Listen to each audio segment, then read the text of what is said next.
ಸ್ನೇಹಿತರೆ, ಚರಿತ್ರೆ ಮತ್ತೊಂದು ವಿಡಿಯೋಗೆ ನಿಮ್ಗೆಲ್ಲ ಪ್ರೀತಿಯ ಸ್ವಾಗತ. ನಾವು ಈಚೆಗೆ ವಿಡಿಯೋ ಒಂದರಲ್ಲಿ ಮಳೆಯ ಕುರಿತು ಚರ್ಚೆ ಮಾಡಿದ್ವಿ. ಜಲಚಕ್ರದ ಮೂಲಕ ಹಲವು ವಿಧದ ರಾಸಾಯನಿಕ ಹಾಗೂ ನೈಸರ್ಗಿಕ ಕ್ರಿಯೆ ನಡೆದು ಮಳೆ ಬೀಳುತ್ತೆಂದು ನಿಮ್ಗೆಲ್ಲ ಗೊತ್ತು. ಭೂಮಿಯ ಮೇಲಿರುವ ನೀರಿನ ಸೆಲೆಗಳಿಂದ ಮೋಡಗಳು ನೀರನ್ನ ಹೀರಿಕೊಂಡು ಮಳೆ ಸುರಿಸುತ್ತವೆ. ಈಗ ಭೂಮಿಯ ಮೇಲೆ 79% ನೀರೇ ಇದೆ. ಆದರೆ ಬಿಲಿಯಾಂತರ ವರ್ಷಗಳ ಹಿಂದೆ ಭೂಮಿ ಹೇಗಿತ್ತು? ಭೂಮಿಯ ಮೇಲೆ ಮೊಟ್ಟಮೊದಲ ಮಳೆ ಯಾವಾಗ ಸುರಿಯಿತು?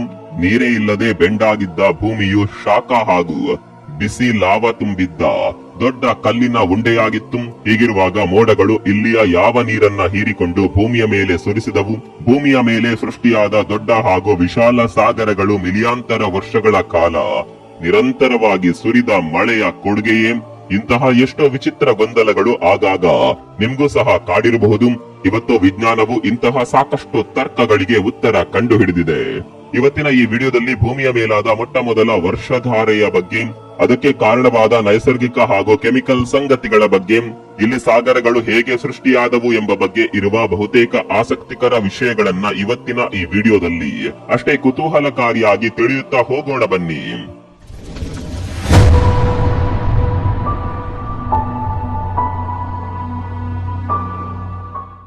ಭೂಮಿಯು ಹುಟ್ಟಿ 4.5 ಬಿಲಿಯನ್ ವರ್ಷಗಳಾಗಿವೆ ಎಂಬುದನ್ನ ವಿಜ್ಞಾನಿಗಳು ಪತ್ತೆ ಹಚ್ಚಿ ಬಹಳವೇ ಕಾಲ ಆಯಿತು. ಇಲ್ಲಿಂದ 14.3 ಬಿಲಿಯನ್ ವರ್ಷಗಳಷ್ಟು ಹಿಂದೆ ಬಿಗ್ ಬ್ಯಾಂಗ್ ಉಂಟಾಗಿ ಬ್ರಹ್ಮಾಂಡ ಸೃಷ್ಟಿಯಾಯಿತು. ಇದಾಗಿ ಮುಂದಿನ 10 ಬಿಲಿಯನ್ ವರ್ಷಗಳಲ್ಲಿ ಇತರೆ ಆಕಾಶಕಾಯಗಳ ಜೊತೆ ಭೂಮಿಯು ಹುಟ್ಟಿತು. ನಮ್ಮ ಸೌರಮಂಡಲದ ಸೂರ್ಯನಿಗೆ ಈಗ 5 ಬಿಲಿಯನ್ ವರ್ಷ ವಯಸ್ಸು. ಮುಂದಿನ 5 ಬಿಲಿಯನ್ ವರ್ಷಗಳವರೆಗೂ ಸಹ ಅವನು ಅಸ್ತಿತ್ವದಲ್ಲಿರುತ್ತಾನೆಂದು ಅಂದಾಜಿಸಲಾಗಿದೆ. ವಯಸ್ಸಿನಲ್ಲಿ ಸೂರ್ಯನಿಗೂ ಭೂಮಿಗೂ ನಡುವೆ ಕೇವಲ 500 ರಿಂದ 600 ಮಿಲಿಯನ್ ವರ್ಷಗಳ ಅಂತರವಿದೆ ಅಷ್ಟೇ. ಮೊದಲೆಲ್ಲ ಭೂಮಿಯ ಮೇಲೆ ಮೊದಲ ಮಳೆಯು ಇಲ್ಲಿಂದ 500 ಮಿಲಿಯನ್ ವರ್ಷಗಳ ಹಿಂದೆ ಉಂಟಾಗಿರಬಹುದೆಂದೇ ನಂಬಿದ್ದರು. ಆದರೆ ಈಚಿನ ಕೆಲವು ಭೂ ಉತ್ಖನನಗಳು ಆ ವಿಷಯವನ್ನ ಸುಳ್ಳಾಗಿಸಿದವು. ಭೂಮಿಯು ಆರಂಭದಲ್ಲಿ ಈಗಿನಂತೆ ಇರಲಿಲ್ಲ. ಅದೊಂದು ಬಿಸಿ ಶಾಖ ಹಾಗೂ ಲಾವಾರಸ ತುಂಬಿದ್ದ ಅಗ್ನಿ ಶಿಖೆಯಾಗಿತ್ತು. ಇಡೀ ಭೂಮಿಯೇ ಒಂದು ಕುದಿಯುವ ಕಲ್ಲಿನ ಉಂಡೆಯಾಗಿತ್ತು. ಆಗ ಆಮ್ಲ ಮಳೆ ಅತ್ಯಂತ ಸಹಜವಾಗಿತ್ತು. ಭೂಮಿಯ ಆಯಸ್ಸು 4.5 ಬಿಲಿಯನ್ ವರ್ಷಗಳು. ಇದು ಹುಟ್ಟಿದ ಮುಂದಿನ 500 ಮಿಲಿಯನ್ ವರ್ಷಗಳ ನಂತರ ಇಲ್ಲಿ ಮೊದಲ ಮಳೆ ಬಿದ್ದ ಬಗ್ಗೆ ತಜ್ಞರಿಗೆ ಸಾಕ್ಷಿಗಳ ಸುಳಿವುಗಳು ಸಿಗುತ್ತಾ ಹೋದವು. ಆಸ್ಟ್ರೇಲಿಯಾದ ಪಶ್ಚಿಮ ಪಾರ್ಶ್ವದಲ್ಲಿರುವ ಜಾಕ್ ಹಿಲ್ ಪ್ರಾಂತ್ಯವು ವಿಶ್ವದಲ್ಲೇ ಅತ್ಯಂತ ಒಣ ಪ್ರದೇಶಗಳಲ್ಲಿ ಒಂದು. ಇಲ್ಲಿಯ ಮಣ್ಣಿನ ಪದರಗಳನ್ನ ಅಧ್ಯಯನ ಮಾಡುವ ತಜ್ಞರಿಗೆ ಭೂಮಿಯ ಮೇಲೆ ಬಿದ್ದ ಮೊದಲ ಮಳೆಯ ಕುರುಹುಗಳು ಪತ್ತೆಯಾದವು. ಆ ಮಣ್ಣಿನ ಪದರಗಳು ಇಲ್ಲಿಂದ 3 ರಿಂದ 4 ಬಿಲಿಯನ್ ವರ್ಷಗಳ ಹಿಂದೆ ರೂಪುಗೊಂಡಿವೆ ಎಂದು ಅಲ್ಲಿ ನಡೆದ ಕಾರ್ಬನ್ ಡೇಟಿಂಗ್ ವಿಧಾನ ಹಾಗೂ ರೇಡಿಯೋ ಆಕ್ಟಿವ್ ಪರೀಕ್ಷೆಗಳು ತಿಳಿಸಿದವು. ಬಿಲಿಯಾಂತರ ವರ್ಷಗಳ ಹಿಂದೆ ಬಿದ್ದ ಮಳೆ ಅದು ಹೇಗೆ ಇಷ್ಟು ಕಾಲ ಸವೆದರೂ ಸಹ ತನ್ನ ಕುರುಹು ಉಳಿಸಲು ಸಾಧ್ಯ ಅಂತ ನೀವು ಕೇಳಬಹುದು. ಮಳೆಯೊಂದು 10 ವರ್ಷಗಳವರೆಗೂ ಬಿಟ್ಟು ಬಿಡದೆ ಒಂದೇ ಸ್ಥಳದಲ್ಲಿ ನಿರಂತರವಾಗಿ ಸುರಿದರೆ ಹೀಗಾಗುತ್ತದೆ. ಭೂಮಿ ಹುಟ್ಟಿದ 500 ಮಿಲಿಯನ್ ವರ್ಷಗಳ ನಂತರ ಇಂತಹ ವಿಚಿತ್ರ ಸಂಗತಿ ಜರುಗಿದೆ. ಈ ಸಂಶೋಧನೆಯ ವರದಿಯು ಆಸ್ಟ್ರೇಲಿಯಾದ ಪಶ್ಚಿಮ ಭಾಗದಲ್ಲಿರುವ ಜಾಕ್ ಹಿಲ್ಸ್ ಎಂಬ ಸ್ಥಳದಲ್ಲಿ ಪತ್ತೆಯಾದ ಪ್ರಾಚೀನ ಕ್ರಿಸ್ಟಲ್ಸ್ ಗಳ ಅಧ್ಯಯನದ ಆಧಾರಿತವಾಗಿದೆ. ಇಲ್ಲಿ ಭೂಮಿಯ ಮೇಲ್ಮೈನಲ್ಲಿ ಭೂಮಿಯ ಕೆಲವು ಅತಿಯಾದ ಪುರಾತನ ಭಾಗಗಳು ಕಂಡುಬಂದಿವೆ. ಉದಾಹರಣೆಗೆ, ಭೂಮಿಯನ್ನ ನೀವು ಸೇಬಿನಂತೆ ಕಲ್ಪಿಸಿದ್ರೆ ಭೂಮಿಯ ಪದರ ಆ ಸೇಬಿನ ಹೊರ ಚರ್ಮದಂತಿರುತ್ತದೆ. ಈ ಆಸ್ಟ್ರೇಲಿಯಾದ ಪ್ರದೇಶವು ಈಗ ಒಣ ಖನಿಜಗಳಿಂದ ಕೂಡಿರುವ ಒಣ ಪ್ರದೇಶವಾದರೂ ಪ್ರಪಂಚದಲ್ಲಿ ಮೊದಲ ಬಾರಿಗೆ ಮಳೆ ಬಿದ್ದುದಕ್ಕೆ ಸಾಕ್ಷ್ಯವಿರುವುದು ಇಲ್ಲಿಯೇ.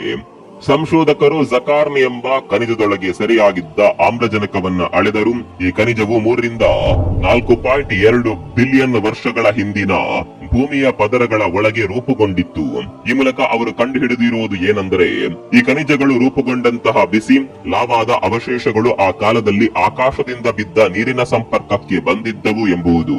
ಈ ಅಧ್ಯಯನದ ವರದಿಯ ಪ್ರಧಾನ ಲೇಖಕರಾದ ಆಸ್ಟ್ರೇಲಿಯಾದ ಕರ್ಟಿನ್ ವಿಶ್ವವಿದ್ಯಾಲಯದ ಭೂಶಾಸ್ತ್ರಜ್ಞ ಹಾಮೆಡ್ ಗಮಲೆಲ್ಡಿಯನ್ ಅವರು ಭೂಮಿಯೊಳಗಿನ ಇಷ್ಟೊಂದು ಆಳದಲ್ಲಿ ತಾಜಾ ನೀರಿನ ಸತ್ವ ಇರುವುದೆಂಬುದು 4 ಬಿಲಿಯನ್ ವರ್ಷಗಳ ಹಿಂದೆ ಭೂಮಿ ಸಂಪೂರ್ಣವಾಗಿ ಸಾಗರದಿಂದ ಮುಚ್ಚಲ್ಪಟ್ಟಿತ್ತು ಎಂಬ ಹಳೆಯ ಸಿದ್ಧಾಂತಕ್ಕೆ ಸವಾಲು ಎಸೆಯುತ್ತದೆ ಎಂದಿದ್ದಾರೆ.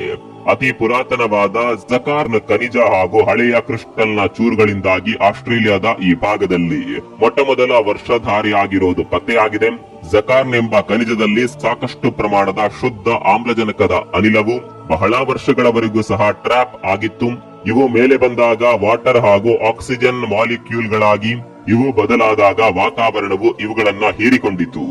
ಈ ರೀತಿ ಆವಿಯಾದ ಆ ನೀರಿನ ಬಿಂದುಗಳು ಮೋಡದ ರಚನೆಗೆ ದಾರಿ ಮಾಡಿದವು. ಆಗ ಕಾರ್ಮೋಡಗಳ ಸೃಷ್ಟಿಯಾಗಿ ಮುಂದಿನ ಲಕ್ಷಾಂತರ ವರ್ಷಗಳವರೆಗೂ ಸಹ ಇದರಲ್ಲಿ ಶೇಖರಣೆಯಾದ ಶುದ್ಧ ನೀರು ಮಳೆಯಾಗಿ ಭೂಮಿಯ ಮೇಲೆ ಬಿದ್ದಿತು. ಈ ಪ್ರಕ್ರಿಯೆಯು ಒಂದಿಡೀ ಬಿಲಿಯನ್ ಅಂದ್ರೆ 100 ಕೋಟಿ ವರ್ಷಗಳವರೆಗೂ ನಡೆದಿದೆ. ಅಂತಿಮವಾಗಿ 3.2 ಬಿಲಿಯನ್ ವರ್ಷಗಳಿಂದ ಮಳೆಯು ಭೂಮಿಯ ಮೇಲೆ ಅತ್ಯಂತ ಸಹಜವಾಗಿ ಸುರಿಯೋದಕ್ಕೆ ಶುರು ಮಾಡಿದೆ. ಭೂಮಿಯ ಕಲ್ಲಿನ ಪದರ ಹಾಗೂ ಅದರ ನಡುಮಧ್ಯದ ಕೋರ್ನಲ್ಲಿ ಶುದ್ಧ ತಾಜಾ ನೀರಿನ ಸೆಲೆ ದಟ್ಟವಾಗಿತ್ತು.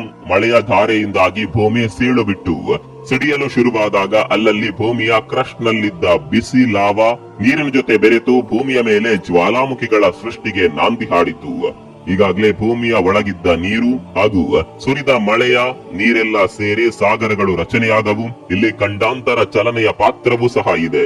ಕಾಲಾನುಕ್ರಮದಲ್ಲಿ ಸರಿದ ಭೂಮಿಯ ಟೆಕ್ಟಾನಿಕ್ ಪ್ಲೇಟ್ಗಳು ಹಲವು ಖಂಡ ಹಾಗೂ ಭೂಭಾಗಗಳ ಅಸ್ತಿತ್ವಕ್ಕೆ ಕಾರಣವಾದವು. ಭೂಮಿಯ ಮೇಲೆ ನಡೆದ ನೈಸರ್ಗಿಕ ಕ್ರಿಯೆಗಳಲ್ಲಿ ಮಳೆ ಅತ್ಯಂತ ಹಳೆಯದು. ಇದರ ನಂತರ ಸಮುದ್ರ ಸಾಗರಗಳ ಸೃಷ್ಟಿ ಕಾರ್ಯ ಮುಂದುವರಿಯುತ್ತದೆ. ಭೂಮಿ ಹುಟ್ಟಿದ ಮುಂದಿನ 500-600 ಮಿಲಿಯನ್ ವರ್ಷಗಳ ನಂತರ ಸಾಗರಗಳು ರೂಪುಗೊಳ್ಳಲಾರಂಭಿಸಿದವು. ಸಾಗರಗಳ ಸೃಷ್ಟಿ ಎಂದರೆ ಕೆಲವು ಧಾರ್ಮಿಕ ಗ್ರಂಥಗಳಲ್ಲಿ ಬರುವಂತೆ ಅದು ಯಾವುದೋ ದೈವದಿಂದ ಒಂದೇ ದಿನಕ್ಕೆ ಆದ ಪವಾಡವಲ್ಲ. ಭೂಮಿಯು ಆಗ ಮಾಲ್ಟೆನ್ ರಾಕ್ ಅಥವಾ ಸಾಕಷ್ಟು ಉಷ್ಣತೆಯಿಂದ ಕೂಡಿದ ಕಲ್ಲುಗಳನ್ನ ತನ್ನ ಒಡಲಲ್ಲಿ ಇರಿಸಿಕೊಂಡಿತ್ತು. ಆಗ ಭೂಮಿಯ ಮೇಲೆ ಅತಿಯಾದ ಶಾಖೋತ್ಪನ್ನದಿಂದ ಎಲ್ಲೆಂದರಲ್ಲಿ ಲಾವಾದ ಬಿಸಿರಸ ಸಿಡಿಯುತ್ತಿತ್ತು. ಹೀಗೆ ಸಿಡಿದ ಲಾವಾ ಅನೇಕ ತರಹದ ಅನಿಲಗಳನ್ನ ಹಾಗೂ ನೀರಿನ ವೇಪರ್ಗಳನ್ನ ವಾತಾವರಣಕ್ಕೆ ಚಿಮ್ಮಿಸಿ ಬೆರೆಸಿತು. ಇದ್ರ ಜೊತೆ ಇನ್ನೂ ಒಂದು ವಿಚಿತ್ರ ನಡೆಯಿತು. ಆಗೆಲ್ಲ ಭೂಮಿಯ ಮೇಲೆ ಉಲ್ಕೆಗಳ ದಾಳಿ ಹಾಗೂ ಉಲ್ಕಾಪಾತ ಆಗ್ತಾ ಇದ್ದಿದ್ದು ತುಂಬಾ ಕಾಮನ್. ಯಾಕಂದ್ರೆ ಇವುಗಳನ್ನ ಈಗಿನಂತೆ ತಡೆಯಲು ನಮ್ಮ ಮುಖ್ಯ ಉಪಗ್ರಹವಾದ ಚಂದ್ರನ ಉಗಮ ಆಗಿನ್ನೂ ಆಗಿರ್ಲಿಲ್ಲ. ಈ ರೀತಿ ಆಗಸ್ಟ್ದಿಂದ ಬೀಳುತ್ತಿದ್ದ ಕಾಮೆಟ್, ಆಸ್ಟ್ರಾಯ್ಡ್ ಹಾಗೂ ಉಲ್ಕೆಗಳಲ್ಲಿ ನೀರು ಸಹ ಇರ್ತಾ ಇತ್ತು. ಇಂಥವುಗಳನ್ನ ವಾಟರ್ ರಿಚ್ ಉಲ್ಕೆಗಳು ಎನ್ನುತ್ತಾರೆ. ಈ ರೀತಿ ಸಿಡಿದ ಜ್ವಾಲಾಮುಖಿಗಳ ಕೆಮಿಕಲ್ ಔಟ್ ಗ್ಯಾಸಿಂಗ್ ಮತ್ತು ವಾಟರ್ ರಿಚ್ ಉಲ್ಕೆಗಳಿಂದ ಭೂಮಿಯ ಖಾಲಿ ಸ್ಥಳಗಳು ನೀರಿನಿಂದ ತುಂಬಿಕೊಂಡವು. ಕಾಲಾನಂತರ ಭೂಮಿಯ ಮೇಲಿನ ಶಾಖದ ಒತ್ತಡ ತಣ್ಣಗಾಗಿ ಅದು ಕೂಲ್ ಆದಂತೆಲ್ಲ ಮಳೆಯ ನೀರು ಭೂಮಿಯ ಮೇಲೆ ಸಂಗ್ರಹವಾಗ್ತಾ ಹೋಯಿತು. ಭೂಮಿ ಶೀತಲ ಸ್ಥಿತಿಗೆ ತಲುಪಿದಾಗ ಅಗ್ನಿ ಪರ್ವತದ ಸ್ಫೋಟಗಳಿಂದ ಹೊರಬಂದ ನೀರಾವಿಯು ಘನೀಭೂತವಾಗಿ ಮಳೆಯಾಗಿ ಬಿದ್ದು ತಗ್ಗಿನ ಪ್ರದೇಶಗಳನ್ನ ತುಂಬಿಸಿತ್ತು ಹಾಗೂ ಅವೇ ಆ ನಂತರ ಸಾಗರಗಳಾದವು. ಸದ್ಯಕ್ಕೆ ಭೂಮಿ ಮೇಲೆ 5 ಮಹಾಸಾಗರಗಳಿವೆ. ಪೆಸಿಫಿಕ್ ಮಹಾಸಾಗರ, ಅಟ್ಲಾಂಟಿಕ್ ಮಹಾಸಾಗರ, ಹಿಂದೂ ಮಹಾಸಾಗರ, ದಕ್ಷಿಣ ಮಹಾಸಾಗರ ಹಾಗೂ ಆರ್ಕ್ಟಿಕ್ ಮಹಾಸಾಗರ. ಇವುಗಳಲ್ಲೆಲ್ಲ ಪೆಸಿಫಿಕ್ ಅತ್ಯಂತ ದೊಡ್ಡದು. ಭೂಮಿಯ 65% ಸ್ಥಳವನ್ನ ಅದೇ ಆವರಿಸಿದೆ. ನಂತರದ್ದು ಅಟ್ಲಾಂಟಿಕ್ ಸಾಗರ. ಇಲ್ಲಿ ಕಂಡೆನ್ಸೇಷನ್ ಅಥವಾ ಘನೀಕರಣದ ಪಾತ್ರವೂ ಸಹ ತುಂಬಾ ಮುಖ್ಯ. ನೀರಿನ ಹನಿಗಳು ಘನೀಭವಿಸಿದಂತೆಲ್ಲ ಮಳೆಯ ಕ್ರಿಯೆ ಸರಾಗವಾಗಿ ನಡೆಯುತ್ತೆ. ಪೆಸಿಫಿಕ್ ಓಷಿಯನ್ ಅಥವಾ ಶಾಂತ ಸಾಗರವು ಈಗಿನ ಸ್ವರೂಪ ಪಡೆದಿದ್ದು ಇಲ್ಲಿಂದ ಸುಮಾರು 190 ಮಿಲಿಯನ್ ವರ್ಷಗಳ ಹಿಂದೆ ಎನ್ನಲಾಗಿದೆ. ಬಹಳ ಹಿಂದೆ ಪ್ಯಾಂಥಲಾಸಿಕ್ ಸಾಗರದಿಂದ ಎಮರ್ಜ್ ಆದ ಶಾಂತ ಸಾಗರವು ಇಲ್ಲಿಂದ 760 ಮಿಲಿಯನ್ ವರ್ಷಗಳ ಹಿಂದೆ ವಿಸ್ತಾರವಾಗಿ ಹರಡಿದ್ದ ರೊಡೀನಿಯಾ ಎನ್ನುವ ಭೂಭಾಗದಿಂದ ಬೇರ್ಪಟ್ಟಿತ್ತು. ಈಗಿನ ಶಾಂತ ಸಾಗರದ ಪ್ಲೇಟಿನ ಮೊದಲ ಸಾಗರದ ಲೇಯರ್ ಸೃಷ್ಟಿಯಾಗಿ 160 ಮಿಲಿಯನ್ ವರ್ಷಗಳು ಸಂದಿವೆ. ಈಗಿನ ಸಹರಾ ಹಾಗೂ ಗೋಬಿ ಮರುಭೂಮಿಗಳು ಸಹ ಹಿಂದೊಮ್ಮೆ ವಿಶಾಲವಾದ ಸಾಗರಗಳಾಗಿದ್ದವು ಅನ್ನೋಕೆ ಆ ಮರಳಿನಲ್ಲಿ ಹುದುಗಿದ ದೊಡ್ಡ ಗಾತ್ರದ ಸಾಗರ ಜೀವಿಗಳ ಅಸ್ಥಿಯ ಅವಶೇಷಗಳೇ ಸಾಕ್ಷಿ ಹೇಳುತ್ತವೆ. ಭೂಮಿ ಹುಟ್ಟಿ 4 ಬಿಲಿಯನ್ ವರ್ಷಗಳ ನಂತರವೇ ಎಲ್ಲಾ ಸಾಗರಗಳು ಸಹ ಜನ್ಮ ತಾಳಿವೆ. ಮುಂದಿನ 3-4 ಬಿಲಿಯನ್ ವರ್ಷಗಳಲ್ಲಿ ಇನ್ನೂ ಏನೇನು ಮಾತ್ತರವಾದ ಬದಲಾವಣೆಗೆ ಭೂಮಿ ಕಾರಣವಾಗುವುದೋ ಯಾರಿಗೊತ್ತು. ಇದಿಷ್ಟು ಸಹ ಈ ವಿಡಿಯೋದ ಮಾಹಿತಿ. ಈ ಬಗ್ಗೆ ನಿಮ್ಮ ಅಭಿಪ್ರಾಯವನ್ನ ಕಾಮೆಂಟ್ ಬಾಕ್ಸ್ ನಲ್ಲಿ ಬರೆಯಿರಿ. ಮತ್ತೊಂದು ವಿಡಿಯೋದಲ್ಲಿ ಸಿಗೋಣ. ಅಲ್ಲಿವರೆಗೂ ನಮಸ್ಕಾರ.